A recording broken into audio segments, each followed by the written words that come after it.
Hey there. Delighted to be joined by Dr. Jill Stein, 2024 Green Party nominee for the presidency, has been in Chicago at the DNC, even though she's surely not welcome inside the building. And you have been a candidate in 2016 as well.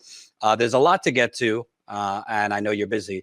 I want to start with kind of a compare and contrast clips. This was a clip, I believe, on CNN the other day, again, bringing you up. I do want to say that everybody in here, regardless of whether or not we're in the DNC bubble or what may have you, I want people to realize that Jill Stein's a real threat. And we cannot, don't laugh at that. That's a real thing. Yeah, I want you to know that many people were up late at night. I actually have my daughter, who is now a sophomore at Howard University. We were there, and I remember that Hillary Clinton called me the night before and asked me to join her at the Javits Center with the glass ceiling, and I didn't do it because I was on CNN. We were going to shatter the glass and all those things, but we did not know that we would lose by 100,000 votes, and Jill Stein would have more votes than we lost for. I say all of that to say, Democrats, this ain't over yet. It's 70 plus days left. You got to run till the wheels fall off. So that was the clip number one. They're saying you're the threat, I guess, to victory, to democracy, et cetera, et cetera. And then I want to play some of our on the ground coverage from last night. And it is quite different than what he was talking about. This is a little bit of our coverage from last night, which showed police brutally beating pro-Palestinian protesters. Let's take a look.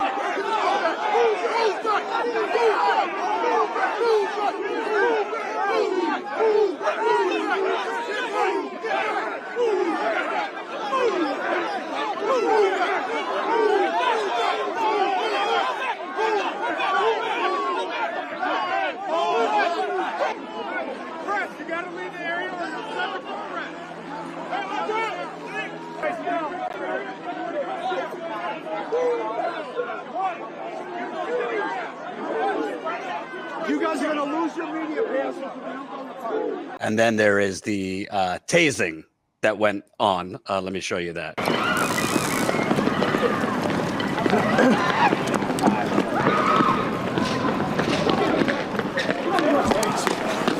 out. Move back. He's out. Move back. Move back. Back up. Move back. Back up. Move back. Move back. Move back. Move back. Move back. Move on. Back up. So obviously, you could see CNN, Democratic operatives are saying you're the threat. I would say to victory, it's probably threatening if you're terrorizing the young voters that you desperately need to vote for you and using the police to basically beat the hell out of freedom of speech. Yeah, I mean, the police presence here is absolutely overwhelming. And it's not just police, it's helicopters, it is Army transport vehicles. I mean, it's absolutely terrifying. Walking with the Poor People's Army yesterday, the streets were just absolutely lined with police. And at one point when we approached the convention center, or, you know, we came within visual distance of the convention center, still separated by a substantial field. The police all put down their hoods, and, you know, having been through this before, it looked like they were, you know, preparing to attack. They did not, and the group at that point, the Poor People's Army March, circled up and, you know, basically sang. There were some musicians along, and, you know, it was all very peaceful. We were chanting. We had to be in single file, you know, the whole time. And the police were largely, you know, peaceful. They kept their distance until the end, when they were just, I don't know where they came from, but they were there in enormous numbers. And there was just a wall of cops, many layers thick, and they all had their hoods down. So, I mean, it looked to me like, you know, if you have asthma, if you have lung issues, you know, get ready to run for your life, that they were, looked like they were preparing to attack, and is extremely intimidating. and has been really across the board. And we know now that we are dealing with police who have been trained, for the most part, across the country by the Israeli occupation forces in these so-called security exchange programs now, where you have the Israeli, brutal cops training U.S. police in their tactics for murderously policing Palestinians, that these tactics and strategies are now the norm here, at the same time that the 1033 program brings tasers and drones and armored vehicles into our local police forces. And, this is what an empire looks like at home. There is a war on people of color across the world, on indigenous people in Palestine, and there is a war on working people and a war on democracy going on right here. And that was just evident throughout the convention and the protests. It's a really sad commentary on the political system here, and in particular here at this protest. And it was similar, in Milwaukee 2 months ago. It was the same thing at the RNC, at the DNC. These are bastions of our economic and political elite, and they are completely militarized. They do not represent us. We cannot be seen. We cannot be heard. With the Poor People's Army, who had walked basically from Milwaukee over a period of almost 2 weeks, had covered almost 2 miles, and then they were greeted by several aldermen from Chicago who told them that they were not welcome here and that they would not be able to sleep in the park. And then the route that the Poor People's Army had a permit for, which would bring us within sight of the DNC, that was then revised so that we were not able to really get within sight. That's the whole purpose of the right to protest, the right of free speech. Specifically, the right of protest is for redress of grievances. You need to be able to protest against those who are abusing power, and to have kept us a distance and tried to minimize any visibility by the people at the convention of everyday, ordinary Americans, poor Americans, homeless Americans, to have essentially silenced us and disappeared us is just, it's a violation of our basic, civil rights, our civil liberties, the Bill of Rights, our First Amendment rights. And it is just emblematic of how working people are being thrown under the bus by the Democratic Party as well as the Republican Party. And I should also note, we could show this clip too. There was a protest on the first night of the DNC where delegates in the Florida section, while President Biden was speaking, put up a sign to stop funding Israel. And the DNC basically tried to just hide it. People were trying to pull the signs from them, and they dimmed the lights. So that's kind of the alternate reality going on here. 1968, they did not have social media to be able to show those things. Now we do. That's a segue to my next question. I want to get back to this narrative because I think they're already trying to set it up in the event that Vice President Harris loses to blame you. But for those that don't know, credit to Vox of all places.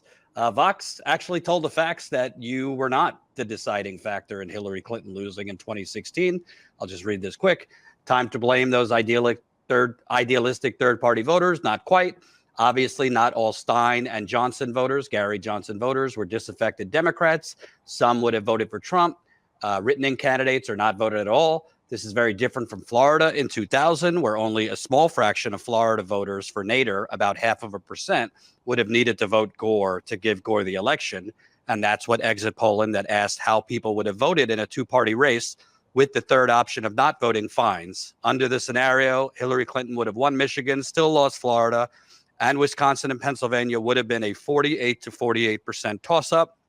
Clinton would have needed to win both of those states to reach 270 electoral votes.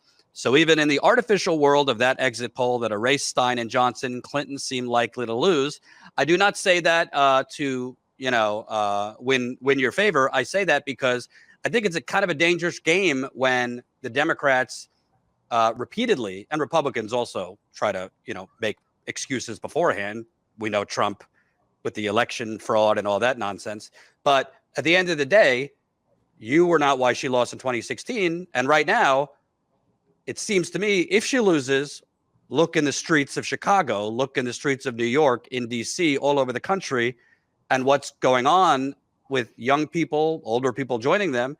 It seems to me this is our Vietnam. Gaza, to a different degree, is why potentially those young voters, other voters, are not going to come out if she does not change policy. Absolutely. Remember that in 2020, 1 out of every 3 eligible voters decided not to vote. You can add to the, this horrific war, this genocide, which is basically being conducted by the United States government, by the Biden-Harris government, with Israel as its proxy. I mean, we are the providing the weapons, the financing, the diplomatic cover, the intelligence. This is our war, and it is horrific in overwhelming numbers. 68%, according to a Reuters poll, of the American public wants this war immediately shut down and a diplomatic solution. So there is that. The fact of the brutal arm of repression in our campuses, with police, again, trained by the Israeli occupation forces for the most part, brutalizing protesters. So you have all of that. And whether those people will sit this out or whether they will vote for our campaign, they deserve to do so. So, the Democrats are trying to blame the democratic small d democracy, the system of having political choices. They're blaming that on us who provide those political choices. That's absurd. They need to blame themselves for what they have done to have alienated so many blocks of voters. And if you look at the biggest loss that the Democrats ever had, their most so-called spoiled election ever, it was the midterms of 2010. There was no major third-party force there. I don't know that there were any third-party candidates in the 2010 midterms, where the Democrats lost 1,000 seats in state legislatures. They lost 64 seats in Congress. They lost some 13 seats in the Senate and the same number of governorships.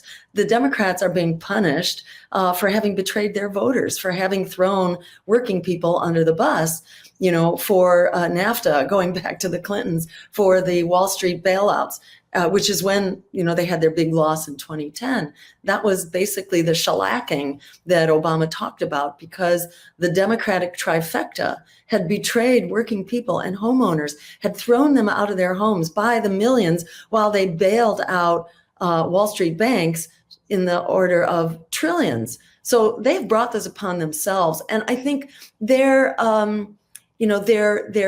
very pathetic excuses really fall on deaf ears. They've used them for so long.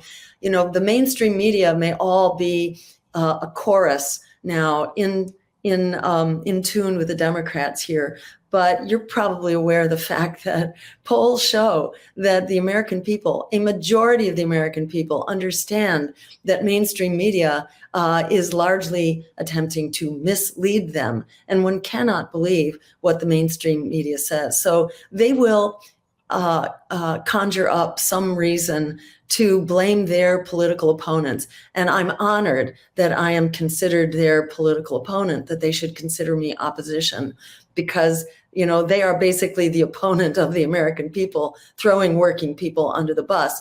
And for me to be seen as the opponent to the trashing of the American people, I think is an incredible badge of honor. And, last night I interviewed folks who, are still kind of working within the Democratic Party, asked them some tough questions. So I want to ask you a tough question or two. On a broader scale, because tonight we're really focused on third parties, how to actually win with third parties' independence. Something that's always struck me, to me, it was never really exclusively about, working, trying to win progressive change within the Democratic Party versus third party. Because to me, those are two forks in the roads, but I saw dead ends at either end. And the reason I saw that is they're going to rig it either way. The system is rigged. So they rig it within the Democratic Party, but we're also seeing on your run right now, you could explain, the Democratic Party is challenging in Wisconsin. The FEC, I believe, is not giving you matching funds that you have earned. The Democratic Party has challenged you in other states. The Democratic Party in Michigan just threw Cornel West off the ballot. I mean, I could go down the list. He's not my cup of tea, but RFK as an independent, they've challenged him. So to build a third party, it's not exactly an easier path than trying to win through the Democratic Party. So to you, what is your message to people? How do you build? Green Party exists, so it already exists, but you got to build it up more. How do you challenge those army of lawyers? How do you challenge a media blackout? How do you actually build this to win and get around that rigging? Yeah, so let me say the critical difference between fighting within the Democratic Party and outside of the Democratic Party is that you don't get completely torn down and then have to start from zero after the election, which is what happened to the Bernie Sanders campaign.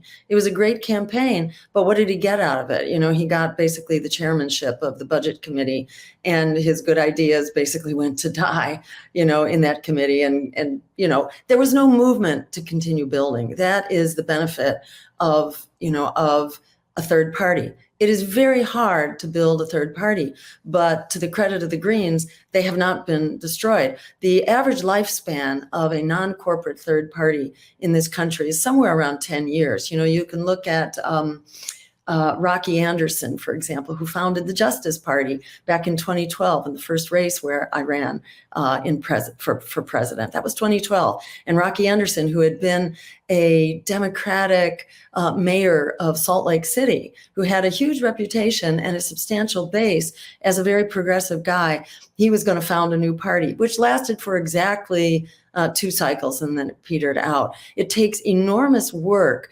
and a base and real commitment and perseverance. And all the knives and daggers will be out to destroy you. And that includes the smear campaigns, the fear campaigns, ballot access, which is made more difficult all the time. It's an impossible, I wouldn't say impossible, but it is extremely difficult row to hoe for starters, and they just make it more difficult all the time.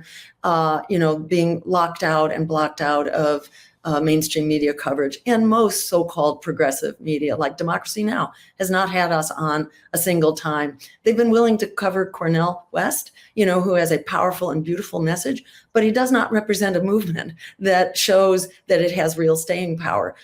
We have been under attack now for 20 years, and we continue to grow stronger. In the last election that I was in, we tripled our vote from the prior election. So the point is to continue to fight. And I must say, after 2016, we were really sabotaged by the attack of the Senate Intelligence Committee, which basically took me out of commission for 3 years in order to fight that battle. It also robbed our financial resources in order to pay the lawyers that we needed in order to fight that battle on the Senate Intelligence Committee, where basically they were trying to accused me of being a Russian asset, as Hillary Clinton herself had exclaimed, as part of the Russiagate failed,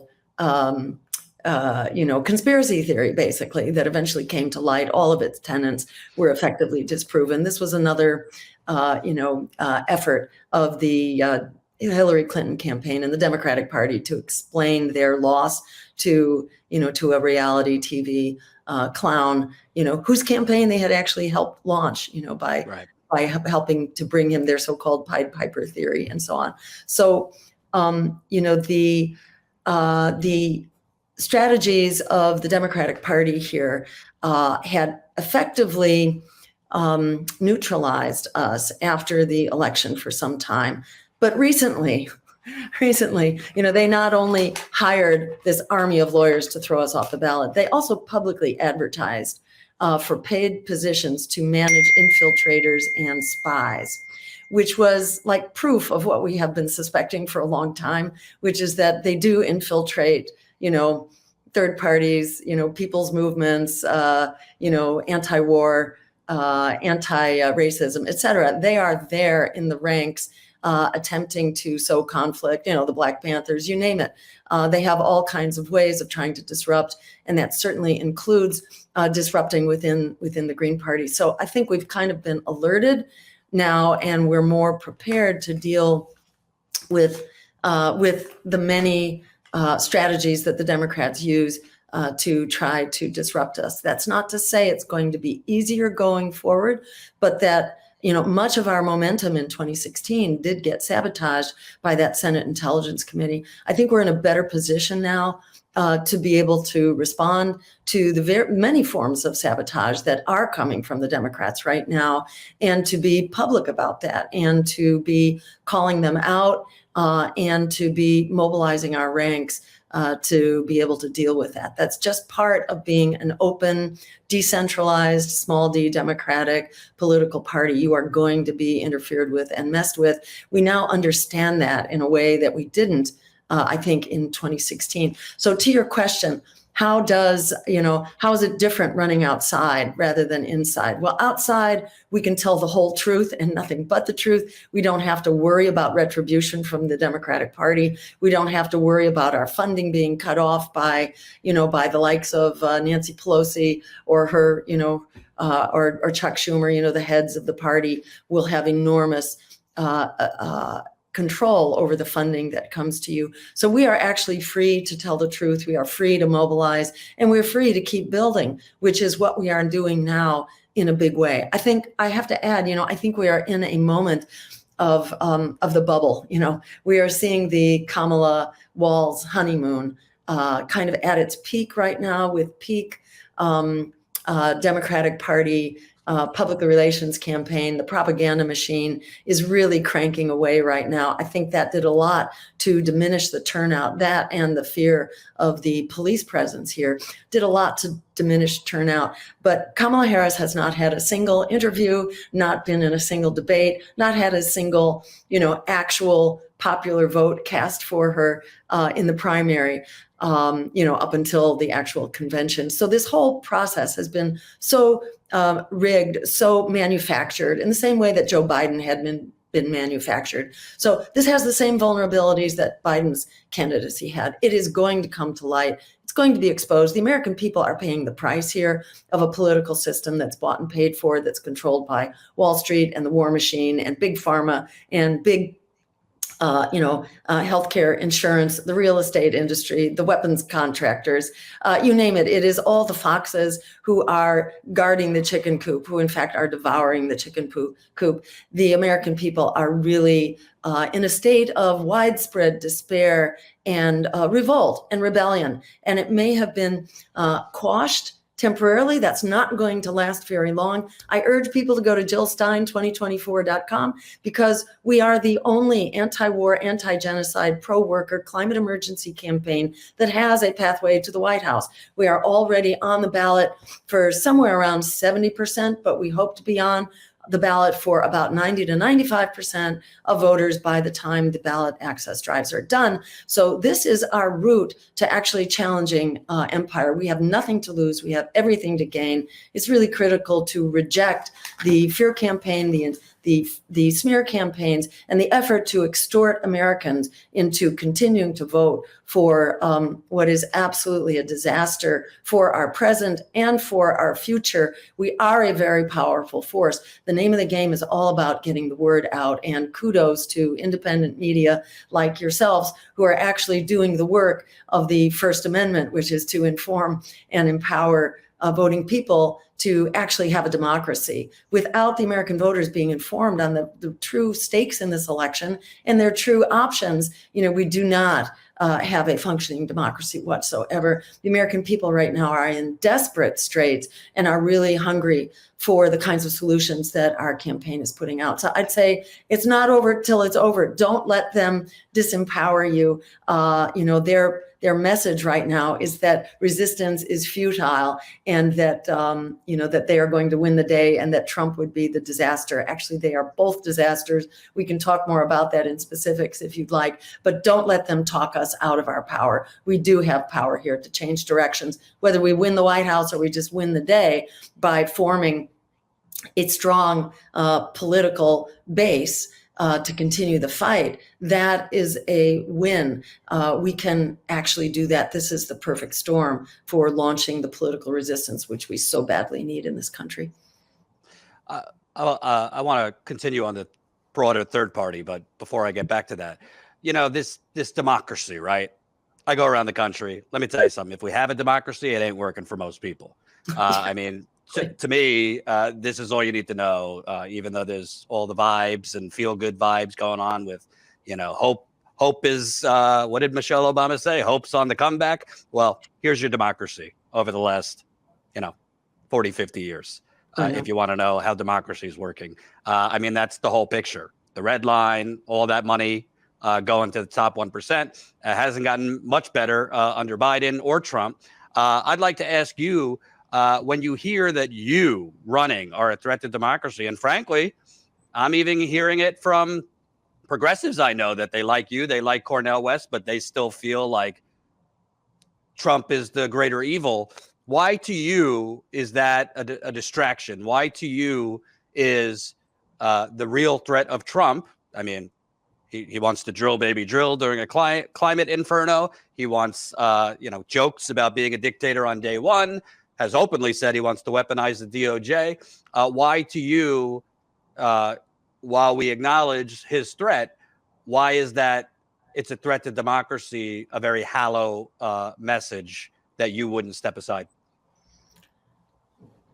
That I wouldn't set aside? That you wouldn't step aside for the quote, to avoid Trump.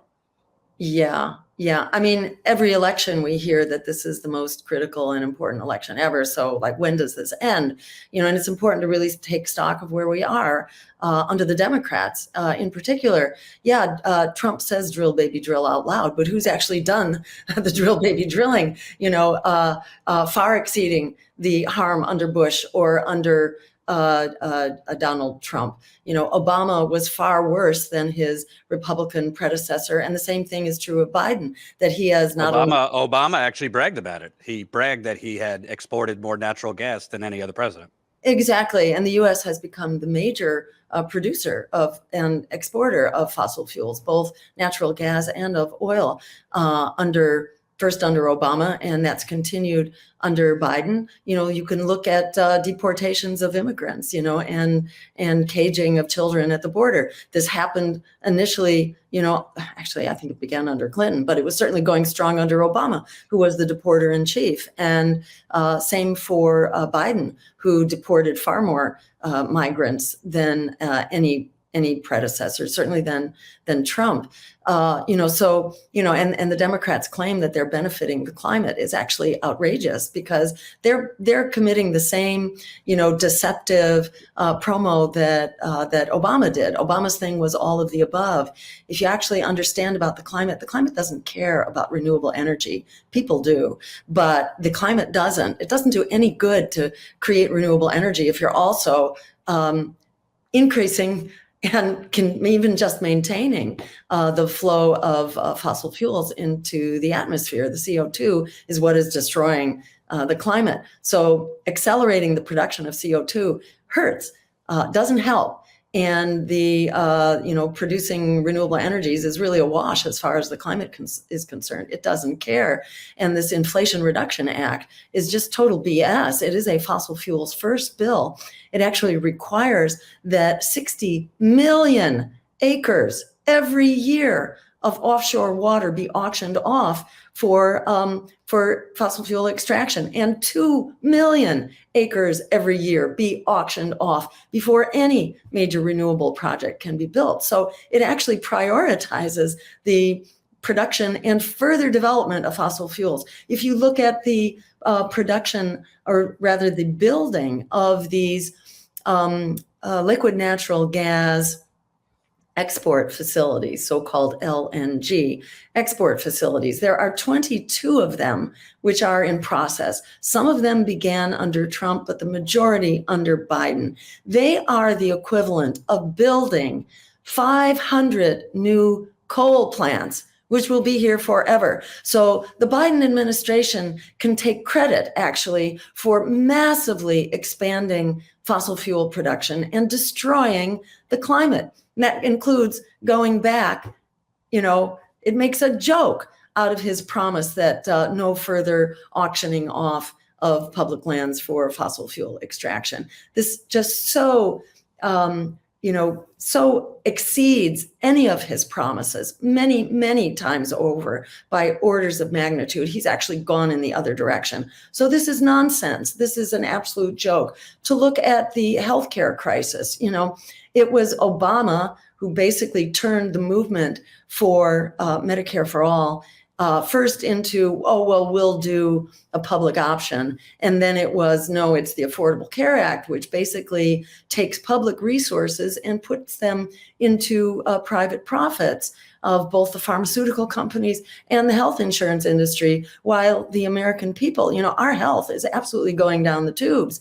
And a big part of that is not having access to quality healthcare, which should be a human right for everyone. So, the Democrats sing one tune. Also, their disruption of democracy. Yeah, Trump attempted to interfere with the transition of power after the election, but the Democrats interfere with the transition of power before the election. It's not like it's bad to do that afterwards, but it's okay to throw your competitors off the ballot, to change the rules, to rob us of the ability to participate, and to rob voters of their right to have choices in this election. So we have a government that is behaving in a fascistic manner. Look at the cop cities, which have proliferated under Joe Biden. There are now some 80 cop cities that are being built. And yes, these are state and local initiatives of municipal governments, but many of them are Democrats.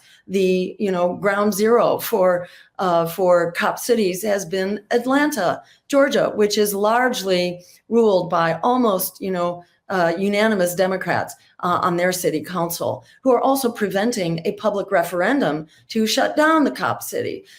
This is a disaster to bring in, to basically be militarizing our police forces, to be taking land which should be green space and public land, was one of the few recreational spaces for the African American community, and instead to be creating, a toxic and militarized center for training police in what? In these Israeli occupation force tactics, and to be bringing in, this militarized equipment into our cities. At the same time, I must say, the draft has been brought back. It's now automated. Your sons and daughters, or you yourself, are being enlisted into that draft, while our entire budget, is being usurped. It's now 2/3 of the budget if you include the militarization of our policing here in the U.S., as well as the VA budget, et cetera. If you can include the related costs of militarization, it's actually 2/3 of our budget.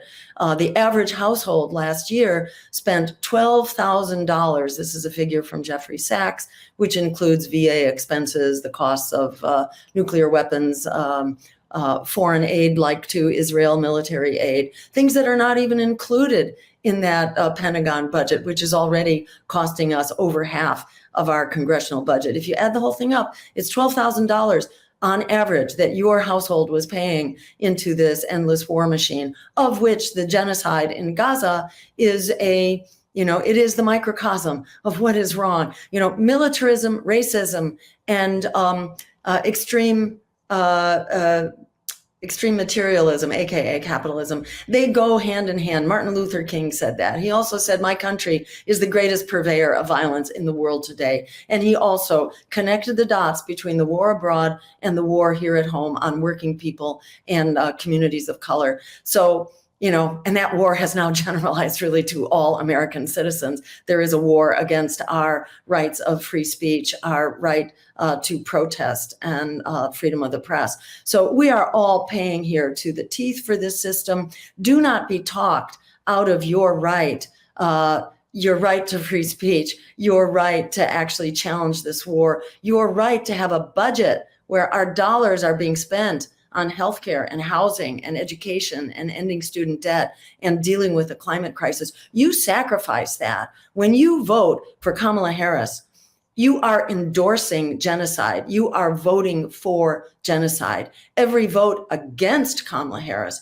is a shot across the bow of the empire that we are getting organized, we will not be intimidated, and we are building a world that works for all of us. We do not have to wait for Donald Trump for fascism to arrive. When you see police who are cracking the heads of innocent, peaceful protesters, as they did across campuses across this country, and they do to protesters outside of campuses as well. You know that we don't have to wait for Donald Trump to see the heavy hand of fascism. When you look at cop cities proliferating across the country, when you look at the draft that has been brought back and is now registering your sons and daughters for it, you know that we don't have to wait for fascism. In fact, we have to stand up and fight fascism. We cannot do that by disappearing ourselves, by disappearing our opposition to this war, our opposition to censorship and the bashing of protesters. We have to be vocal. We have to stand up. Silence is not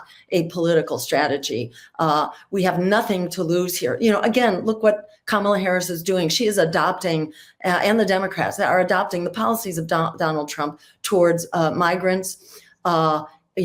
Their opposition to the nuclear weapons treaty with Iran. They are more hawkish than the Republicans now, more hawkish than Trump on Iran. They are begging for war. They have ruled out any possibility of holding Israel accountable, of using weapons, a weapons ban to force Israel into complying with international law and stopping genocide. They are essentially doubling down on the policies of Donald Trump. We have no lesser evil here to vote for. We have two greater evils. Our job is to stand up and fight for the greater good, like our lives depend on it. Don't let them talk you into genocide. Don't let them talk you out of your humanity. Remember what happened under Obama. This is Obamamania once again on steroids. And lastly, this is more of a, I guess, psychological, spiritual question, but I'm sure you've seen there's a lot of people, whatever the term is, progressives, leftists, working class people, just tired and fed up. They've been, they were on the Bernie ride in 2016, might have activated them in the first place politically. A lot of older people who were checked out for decades came back during that Bernie period. They knocked on doors, for AOC or, a lot of these progressives that got elected. We know how that turned out. And now they're seeing what we're talking about, funding a genocide and this theater that's going on at the United Center. But the Democrats, what's your message to people at this point? To be honest, it looks like it'll be Trump or Harris. What's your message to people after that to not check out, to stay active? Well, let me encourage people to check out of the Democratic Party, because what you just articulated are all the reasons to do so. I've been an observer to this since the 1960s. I grew up during the Vietnam War, and that's what, was my heads up, that the Democrats, like the Republicans, these are a war party. In my home state here in Massachusetts, we the people passed campaign finance reform. We passed public funding of our elections in order to get the big money, the military industrial complex, the big pharma out of the business of defining our policies. And we passed campaign finance reform. We passed public funding to create a strong alternative to that. And the Democratic Party, the progressive Democratic Party, repealed that on a voice vote in the year, I think it was 2001. And that to me was a heads up that the Democrats they are bought and paid for. They are not coming back, and we've seen that enacted. Every generation reenacted how the Democrats are bought and paid for. They pretend to be different from the Republicans, but fundamentally on most issues, they are very much the same on the issues of war and Wall Street. And actually on most climate policies as well. They are accelerating our race over the cliff here with the production of fossil fuels. So it's really important for people to stand up and to vote for our future and to stop drinking the Kool-Aid. Obamamania wasn't that long ago. The guy who promised, came to power promising to end the war in Iraq, but he took us from 2 wars to 7. He was going to close Guantanamo, never did. He was going to codify Roe v. Wade. That was going to be the first thing that he did. He never did that. Joe Biden said the same thing. He was going to bring us health care for everyone. It only poured more public dollars into corporate profits and the commodification of our healthcare. So they are, the Democrats are better publicists. They have a smile on their face. Remember the words of Malcolm X, who said that the white liberal, that the fox was a greater threat than the wolf, because the fox comes at you smiling, but no, they're getting ready for you to be their next meal. And that is very much what's going on. The Democrats are serving Wall Street and the war machine.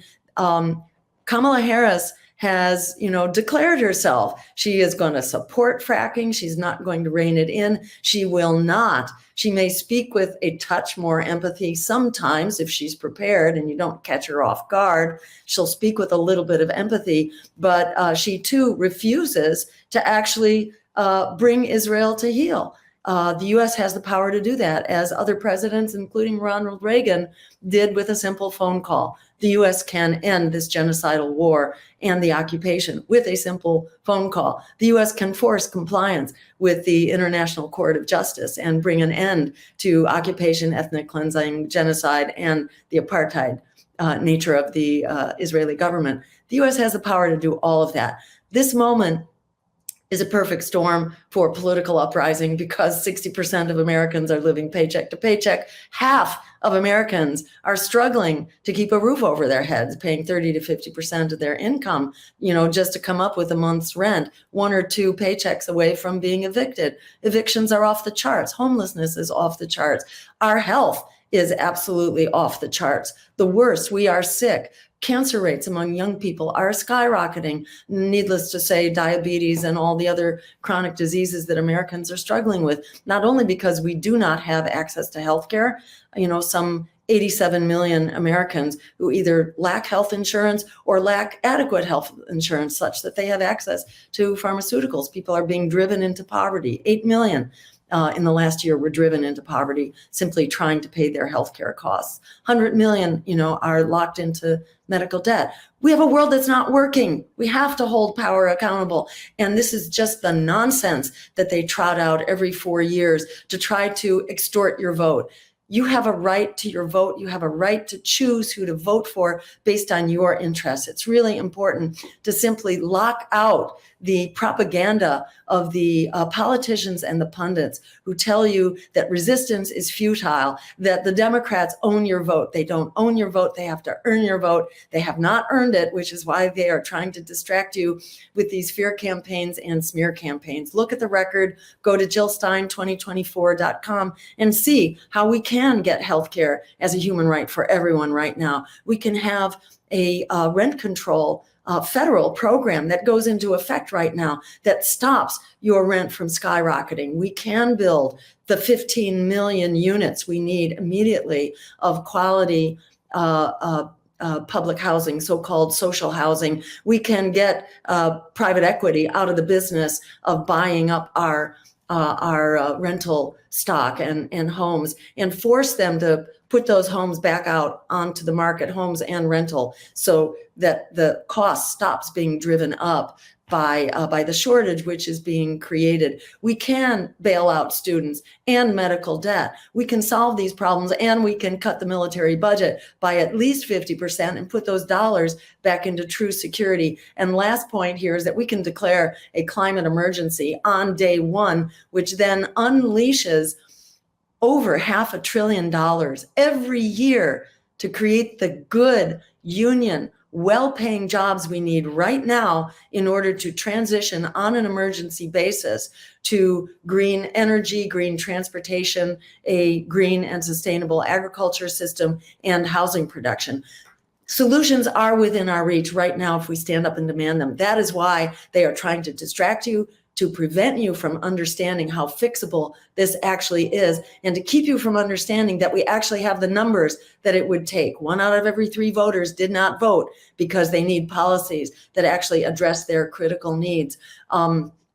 We actually have the power if you put together the 68% of Americans who want an immediate end to this genocide now. So this works. Don't let them extort you into voting for what is driving us over the cliff right now. Stand up and use our power, and go to JillStein2024.com to join the team to make this happen. However far we get is where we continue the struggle. One last point, if I could add it. Under Richard Nixon, one of the most conservative presidents of his era, with a very conservative Supreme Court, we got women's right to choose. We brought the troops home from Vietnam. We established the Environmental Protection Agency and OSHA.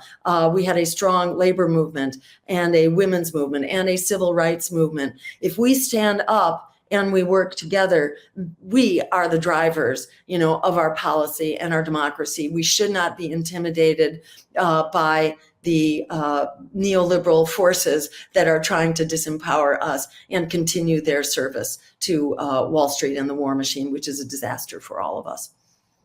Absolutely. Thank you for taking the time, answering, some tougher questions, and we will stay in touch as you are still a candidate. And obviously the media is trying to hide you as best as they can, but we will not. So thanks again. Thanks again. Good talking to you, Jordan.